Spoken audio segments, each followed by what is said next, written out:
Well, we're beginning a new seed strategy and seed blend this year, and we're giving up our corn.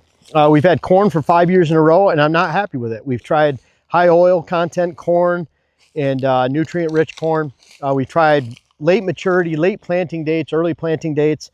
The bottom line is the corn is not very attractive as standing going into November and especially in October. So we have a big hole of attraction, and that's just not acceptable. We're having to go into our corn every single year and brush hog about a third of it down in the spring to get ready for planting. We get volunteer corn that way, which isn't a good thing.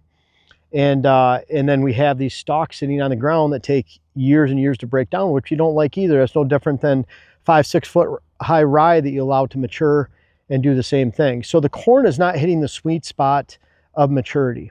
I want to go back to my McGreen days, back to the green blend days. And there's someone I'll talk about in a little bit and what they've done to inspire me over the last 25 years of promoting and putting green blends together. But we don't want this, and we don't want a lack of attraction in November and December. Now, states where you can come in and brush hog this corn down, Ohio, locations where it's legal to do so, the corn can be a good thing, because once you brush hog this corn down during the season, deer hit it immediately. We can't even run it over during the season. So if you run it over, they hit it second fastest. The slowest is if you leave it standing. And when the deer are hitting our standing corn in late January, February as a peak, it's just not a good enough timing for us. So we're going to try something different this year that kind of takes me back to the roots. We're calling it Rut Zone McGreens, and I can't wait to talk to you about it here right now. Well, this is what we're doing different. This, again, like I said, it's taking me back to my roots. These green blends have been something that I've put together for 25 years. And it really goes back to, and I'm giving credit to a guy named Mike McFadden back in Michigan, in the UP of Michigan. It was in the early 2000s that been putting green blends together of oats, rye, radish, all these different combinations, buckwheat, 25, 26 years ago.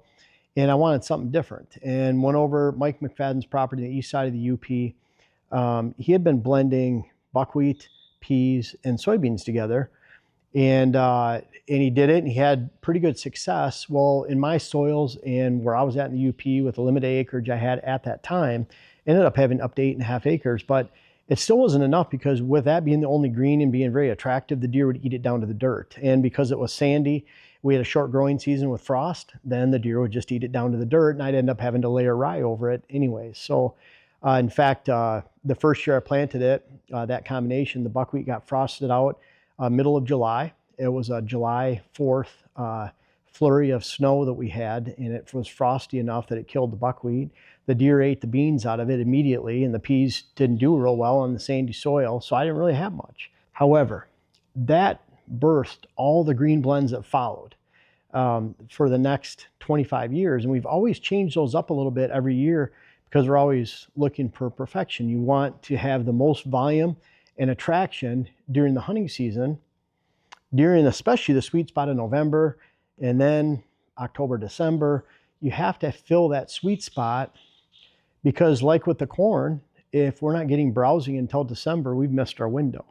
The deer aren't dying around here. They're not starving around here. So to have corn get utilized end of January, February, it's not doing anything that the local deer herd needs extra, and it's not doing anything for us. And so when we dedicate 7 to 8.5 acres, what we've had in the past, to corn, then it's just a big dead area. So along comes this green blend. Our fall power has come from those green blends, and that's why we called this the Rut Zone McGreens. I wanted to kind of pay a little bit of respect to Mike McFadden and where a lot of these mixtures came from, and what kind of really pushed me to develop these over the years. And this one's a little bit different, because we wanted to replace the corn.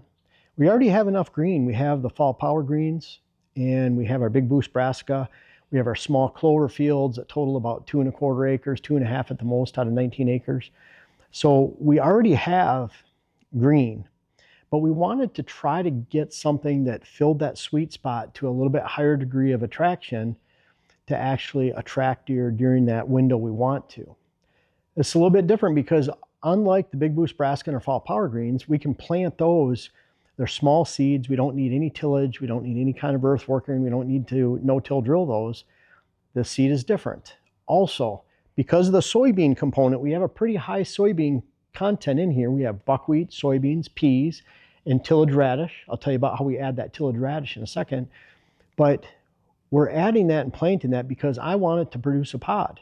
However, we don't want to plant beans at the traditional fawning time and have does and fawns just hammer this, stay here, repeat, and then come in over and over again. And it's not just something we can't do, something we don't want to do. So we wanted to plant outside of the fawning period.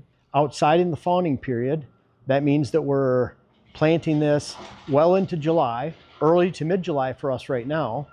And when we're planting that, we're using a short day bean, so it gives us a chance of having a pod, but then we're using the buckwheat as a cover crop. The peas will grow in the shade down as a base down below. And then we have the tillage radish that is the most attractive early season brassica that we have. It not only improves the soil with the tillage radish aspects, puts nitrogen in the following year, but what it also does is it's highly attractive to eat the bulb and the greens very quickly in end of September, early October, sometime around there. So that's kind of the window we want the deer to really start hitting this at that time, and then you have the peas growing underneath. So we're planting this at a different time than our Fall Power Greens and Big Boost Brassica. Right around August 1st is when we target for that. We're targeting this 2 to 3 weeks earlier, early to mid-July in our area. You know, in your area, if you're further north, that might be definitely July 1st. But not in June at traditional bean planting time, where you're going to develop that doe factory and hold a bunch of deer on your property. We want them to fawn elsewhere and then start to slant into our property in August, September, and really fill that November time period, with October and December being a second priority. So we're planting this. We want to get a bean. We want to get pod, but at the same time, we don't want to sacrifice having the attraction of the peas and the buckwheat and the tillage radish during right in the heart of the season in October, November, which is when our brassica and our fall power overlap. And so we're combining those together to get great attraction mid-season, but we have to plant this different. So we're still going to plant into the buckwheat, but we're going to have to no-till drill this. So Brandon from First Choice Food Plots, he comes out and you no-till drill our corn every year. He's going to no-till this blend in for us. Now he uses a Great Plains drill. With a Great Plains drill, you can have a smaller seed box for the tillage radish, larger one for this combination of peas, beans, and buckwheat. Plant them all at the same time. A Genesis planter, that scoops out the seed evenly on a tray. So you just mix the seed in the bin with the tillage radish, you mix it all in there, it'll spread it out and plant it at an even rate. Now, if you're disking the soil, which we don't encourage you to do anyways, but if you're disking, that's your method of planting, then you're putting the seed down, you're disking again. You can disc, put the seed down, then disc, but you want to double disc. You want to get that soil worked up, the seed pushed down into that top 1 to 2 inches of the soil, and then you're culti-packing twice to really get that set in. And then you'll have to plant the tillage radish separate. Let's say you're even using a hand planter.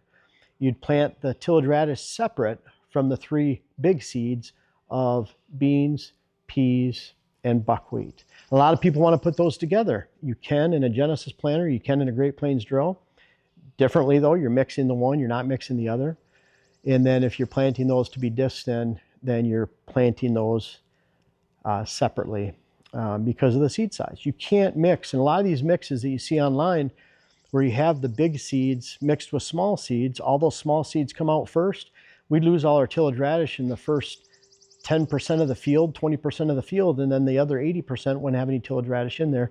No different than if we're mixing peas with clover, for example. You don't want to mix that. So I hope that makes sense to you. As the seed size, if you have a lot of small seeds in the mix, and those comprise 80% of what's in the bag as far as volume, then it's okay to mix a few bigger seeds in there. But when you have a lot of big seeds and you have small seeds, those small seeds will work their way to the bottom, get pushed out and broadcast in that first strip, and then you're not left with any of that for the following strip. So that's a little bit different there. Our goal with this blend, again, the corn has missed its mark for 5 seasons in a row. We've used different corn. different oil content corn or sugar content, different size corn, maturity rates. We've planted at different times. The bottom line is it's a real dud in October, November, starts to pick up in December. If it's a warm December, it's not working too well, and we end up brush hogging a third of our corn or half of our corn down before spring planting time because the deer didn't eat it. So we don't want that to happen. We don't want to have volunteer corn growing out in the field because there's so many kernels that were uneaten. And so that's the idea behind this. If we have beans and the deer and it's cold and they want to hit it in December, that's great. If we don't have beans, that's okay too. We need to fill that late October, November, early December time because that's when a herd is actually built. If we're losing young bucks or old bucks off to neighbors during that time of the year because we don't peak our food plots and attraction and volume and nutrition at the right time of the year, then we're missing the mark. And I feel like the corn has been a really mismarked. The beans, because of the planting timing and the negative doe factory implications and putting too many does and fawns on the property in June, we don't want. There's plenty of summer food around here. We're not taking care of them. So we're going to hit that early to mid-July planting time. We're going to have to drill it in. We'll take care of our weeds when we take down our buckwheat. We're still going to rotate the buckwheat. It'll just be growing for a couple weeks less. And we'll bring the results to you. But this is called our Rut Zone McGreen blend. It goes back to my roots. Again, we're always innovating, trying to change those green blends out there. And we don't stick at one we created 15 years ago, 13 years ago, and then just continue with that. There's one I shared with another seed company about 13 years ago. And we used that blend. It was a WHS green blend. And it was that year's green blend. But then every year after that, I've changed it. And so even one like that, you change it every single year. Our fall power greens, we change every single year because we're always chasing perfection and wanting to improve, innovating, experimenting, and you should too. So again, the Rut Zone McGreen blend, it's our new blend. We have it in stock right now. You'll see that the radish comes separate. Had to legally, I didn't want it to. We'll staple this to the top right here with complete planting instructions for you. And can't wait for you to try it out. It's going to be a great addition to our property. It'll end up about a third of all of our plantings right around there. And we'll bring you the results later on this fall.